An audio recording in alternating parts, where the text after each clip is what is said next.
تو دعا قبول نہ ہونے کی دو بڑی وجہ علماء نے لکھی ہے. پہلا ہے حرام مال پیٹ میں ڈالنا، حرام مال کمانا. جیسے آج کے زمانے میں ابھی اس لیے بتا رہا ہوں یہ کھل کر کہ کچھ نوجوان اس میں ملوث ہیں، مبتلا ہے اس میں. نیٹ ورک مارکیٹنگ سسٹم جو آ رہا ہے، ملٹی مارکیٹنگ سسٹم جسے بھی کہتے ہیں، کہ یعنی بہت طریقے سے مارکیٹنگ کرنا. تو یہ بھی آج ہمارے نوجوان کثرت سے، بہت ساری کمپنیاں ہیں، ویسٹیج کمپنی ہو یا مودی کیئر کمپنی ہو یا دوسری مائی اسٹائل کمپنی ہو، ایم وے کمپنی ہو، بہت ساری کمپنیوں میں لوگ جا رہے ہیں مسلمان کثرت سے. اس کے بارے میں دارالعلوم دیوبند نے بھی آج سے 8 سال پہلے فتویٰ دے دیا تھا، مظاہر علوم سہارنپور نے بھی فتویٰ دے دیا تھا، دارالعلوم ندوۃ العلماء لکھنؤ نے بھی فتویٰ دے دیا تھا کہ بغیر شک و شبہ کے یہ مارکیٹنگ سسٹم ناجائز اور حرام ہے. تو لہٰذا نیٹ ورک مارکیٹنگ سسٹم بھی اسے کہتے ہیں اور منی چیننگ سسٹم بھی اسے کہتے ہیں، کہ جو ایک چین بنتی ہے، ایک زنجیر بنتی ہے، کہ مثال کے طور پر آپ 1000 روپے کی خریدی ہمارے پاس سے کرو اور 4 ممبر بناؤ. وہ 4 ممبر کو چاہیے کہ وہ اور 4 کو ممبر بنائے، وہ 4 اور 4 کو ممبر بنائے. جتنے ممبر بنیں گے ہر ممبر کا پروفٹ آپ کو ملے گا بیٹھے بٹھائے. تو یہ جو چین سسٹم ہے اس کے بارے میں اکثر مفتیان کرام نے بڑے ہی مدلل انداز میں جوابات دیے ہیں. تو ہمارے نوجوانوں کو چاہیے، اور کثرت سے اس میں مبتلا ہو رہے ہیں.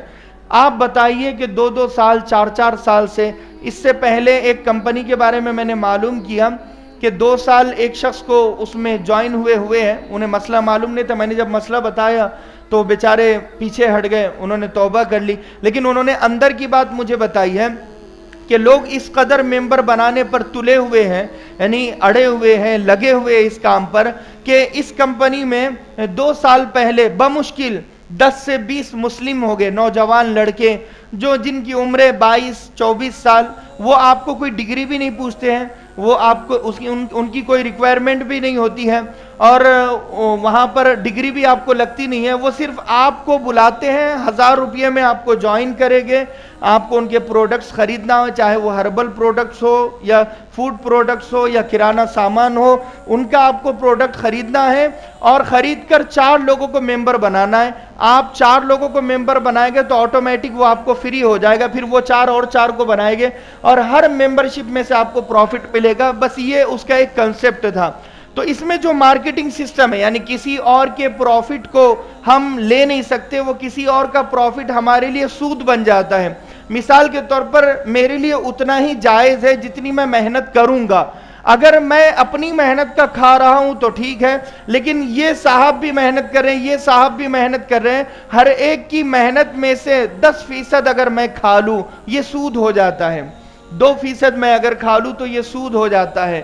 کسی اور کی محنت کا حصہ کھا لینا، ایک تو یہ ہے. دوسرا یہ ہے کہ زبردستی یعنی بغیر قبضے کے تجارت کر لینا، یہ بھی حرام ہے. یعنی وہ جو پروڈکٹس ہے آپ ان پر قبضہ بھی نہیں کر سکتے پورے طریقے سے.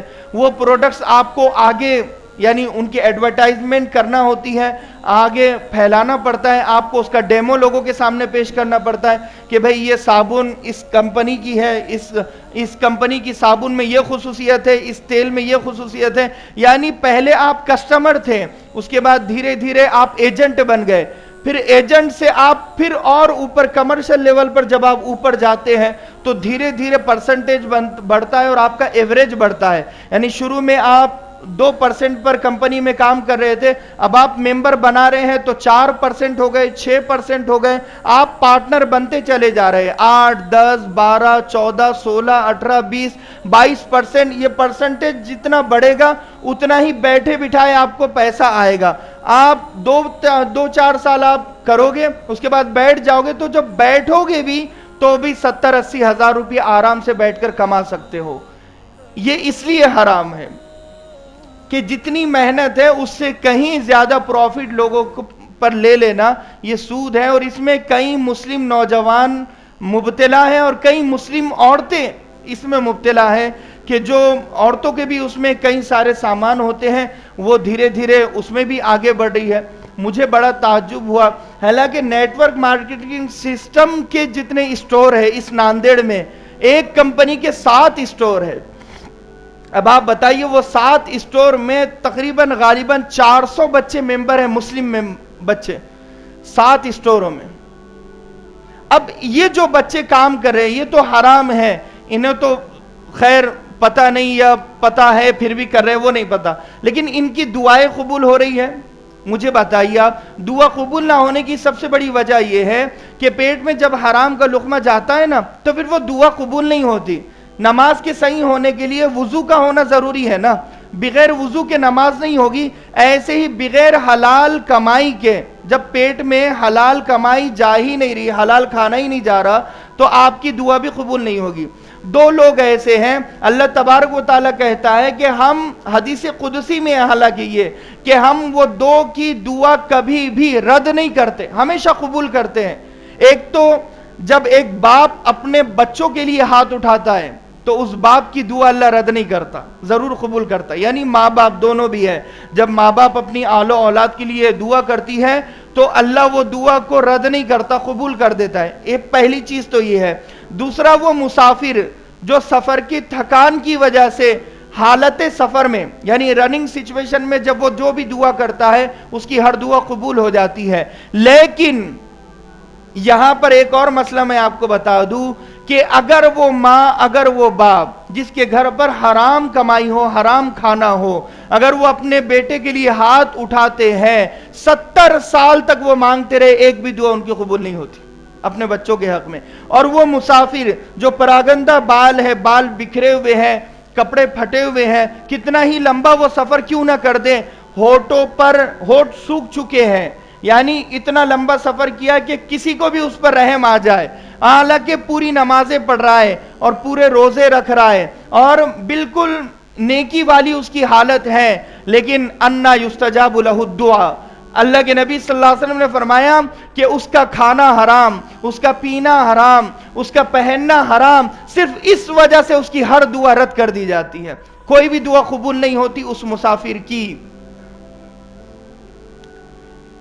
پورا کھانا پینا نہیں، ایک ٹائم کا کھانا حرام، ایک ٹائم کا پینا حرام، ایک ٹائم کا پہننا حرام.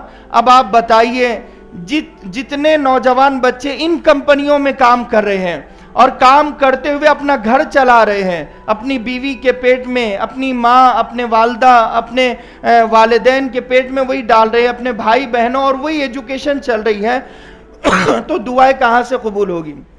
دوسری وجہ ہے تہ دل سے دعا نہ کرنا.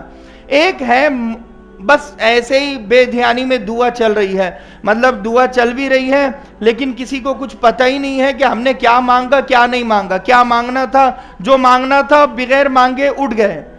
تو اسے کہتے ہیں اوپر کے دل سے دعا کرنا. وہ دعائیں قبول نہیں ہوتی جو دعائیں اوپر کے دل سے کی جائے، یعنی تہ دل سے جو دعائیں کی جائے گی، دل سے جو دعائیں کی جائے گی، سمجھ کر جو دعائیں کی جائے گی، فیلنگ کے ساتھ جو دعائیں کی جائے گی کہ رونگٹے کھڑے ہو چکے ہیں، آنکھوں سے آنسو نکل رہے ہیں، اور اپنے آپ کو مجرم سمجھ کر، اپنے آپ کو گناہگار سمجھ کر جب ہم دعا کریں گے کہ اے اللہ بڑے مجرم ہیں، وہ ایک جب ماحول ہوگا اور پھر جب دعا کریں گے نا تو پھر آنکھوں سے آنسو ضرور نکلے گے، ضرور نکلے گے. جب تک بیٹا اپنے آپ کو غلطی پر مانتا نہیں ہے نا تو باپ کو بھی رحم نہیں آتا. بیٹا اگر ڈیبیٹ کرے، بحث کرے آپ سے کہ میں نے جو کیا وہ صحیح کیا، ابا کو بول رہا ہے، وہ بحث چل رہی ہے، ابا میں نے جو کیا وہ صحیح کیا، ابا بول رہے نہیں تو نے غلط کیا، تو وہاں پر باپ کو بھی رحم نہیں آتا. لیکن جہاں پر بیٹا یہ کہہ دے کہ ہاں میری غلطی ہے مجھے معاف کر دو، فوراً باپ کو رحم آ جاتا ہے.